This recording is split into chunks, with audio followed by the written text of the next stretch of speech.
ഞങ്ങളെ സംബന്ധിച്ചിടത്തോളം 30 വർഷമായിട്ട് ഈ IFFK ബന്ധപ്പെട്ട് നിൽക്കുന്നവരാണ്. ആദ്യത്തെ ഇൻ്റർനാഷണൽ ഫിലിം ഫെസ്റ്റിവൽ എന്ന് പറയുന്നത് എനിക്ക് വ്യക്തിപരമായി സന്തോഷമുള്ളൊരു കാര്യം, എൻ്റെ അച്ഛൻ പി ഗോവിന്ദപിള്ളയാണ് ഇത് ആരംഭിച്ചത് എന്നുള്ളതാണ്.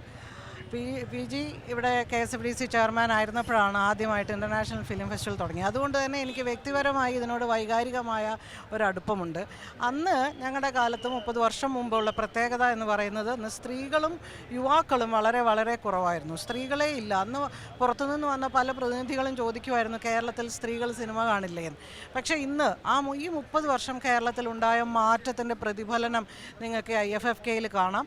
ഏറ്റവും പ്രധാനം സ്ത്രീകളുടെ വലിയ തോതിലുള്ള പങ്കാളിത്തം. അത് സിനിമകളുടെ കാര്യത്തിൽ, ക്യാമറയുടെ മുമ്പിൽ പിന്നിൽ സംഘാടനത്തിൽ പ്രതിനിധികളായിട്ട് എല്ലാം സ്ത്രീകൾ വളരെ കൂടുതൽ ഇതിൽ പങ്കെടുക്കുന്നു എന്നത് ഞങ്ങളെപ്പോലെയുള്ളവർക്ക് വലിയ ആവേശം തരുന്നതാണ്. അതുപോലെ തന്നെ യുവാക്കൾ, ഇപ്പോൾ ഗോവ ഫിലിം ഫെസ്റ്റിവൽ വൃദ്ധരുടേതായി മാറിക്കൊണ്ടിരിക്കുമ്പോൾ IFFK ഇപ്പോഴും ഏറ്റവും പുതിയ തലമുറ ആവേശത്തോടു കൂടി പങ്കെടുക്കുകയും, അത് സിനിമ കാണുക മാത്രമല്ല, ഇതൊരു സംസ്കാരമാണ്, ഇതൊരു വികാരമാണ്. ഇത് സിനിമ കാണാനിപ്പോൾ നമുക്ക് മറ്റു പല മാർഗങ്ങളുണ്ടായിട്ടും ഇത് ഉണ്ടാക്കി തരുന്ന ഒരു വലിയ ആവേശവും വികാരവുമുണ്ട്. ഇത് കേരളത്തിൻ്റെ ഒരു സ്വഭാവമാണ്, ഒരു കൂട്ടായ്മയാണ്, ഒരു സംസ്കാരമാണ്.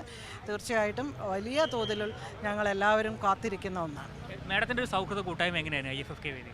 സൗഹൃദ കൂട്ടായ്മ നമ്മളെല്ലാ വർഷങ്ങളിലും ഈ ഫെസ്റ്റിവലിന് കാണാം എന്ന് പറഞ്ഞ് കാണുന്ന വലിയ കൂട്ടുകാർ ഒരുപാടുണ്ട്. നമ്മുടെയൊക്കെ ഒപ്പം പഠിച്ചവരും ജോലി ചെയ്തവരുമൊക്കെ കേരളത്തിന് പുറത്തുനിന്നും ധാരാളം പേർ ഫെസ്റ്റിവലിന് വരും. അത് ഞങ്ങളുടെ ഒരു ആഘോഷ വേദിയാണ്.